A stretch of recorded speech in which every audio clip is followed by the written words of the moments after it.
अशा अलाउड नाही नाही तर सोबत लागते। अरे बाबा थैल्या अलाउड नाही, अलाउड नाही।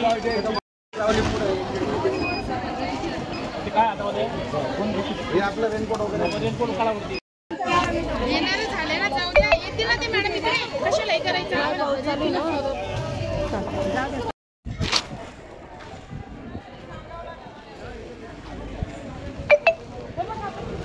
देशाचे पंतप्रधान नरेंद्र मोदी आज जळगाव जिल्ह्याच्या दौऱ्यावरती आहेत। लखपती दीदी संमेलनाच्या निमित्तानं ते जळगावमध्ये येत आहेत। बचत गटाच्या माध्यमातून ज्या महिलांनी अतिशय यशस्वीरित्या कामगिरी केलेली आहे, अशा देशातल्या 80 महिलांना या ठिकाणी निमंत्रित करण्यात आलेलं आहे।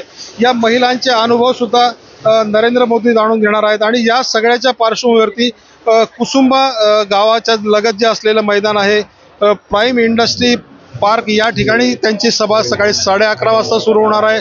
त्याची तयारी प्रशासनाने जय्यत तयारी केल्याचं आपल्याला पाहायला मिळतंय।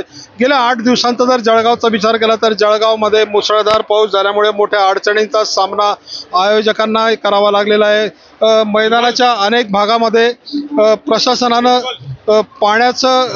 पावसाचं आणि पाण्याचं नियंत्रण करण्यात यश मिळवलेलं असलं तरी सुद्धा या 22 एकरच्या मैदानात अद्यापही अनेक भागांमध्ये खुर्च्यांच्या खाली पाणी साचल्याचं, त्याचबरोबर खुर्च्यांच्या खालून पाणी वाहत असल्याचं चित्र आपल्याला पाहायला मिळतंय।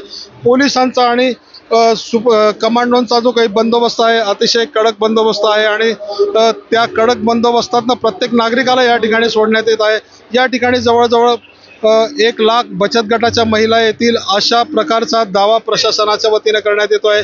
मात्र जिल्हाभरामध्ये जो काही असलेला पाऊस आहे आणि शहरापासून हे ठिकाण जे काही दूर आहे आणि त्या माध्यमातून जर विचार केला तर या महिलांच्या दृष्टीने या सभास्थळापर्यंत पोहोचणं अतिशय जिकरीचं असणार आहे आणि त्यामुळे खरं तर या ठिकाणी किती महिलांचा प्रतिसाद मिळतो हे पाहणं गरजेचं राहणार आहे। मंत्री गिरीश महाजन यांनी मात्र म्हटलेलं आहे की किती अडचणींचा सामना आला तरी सुद्धा ही सभा रेकॉर्ड ब्रेक सभा होणार आहे आणि त्यात आम्हाला नक्की यश मिळेल असा दावा केलेला आहे।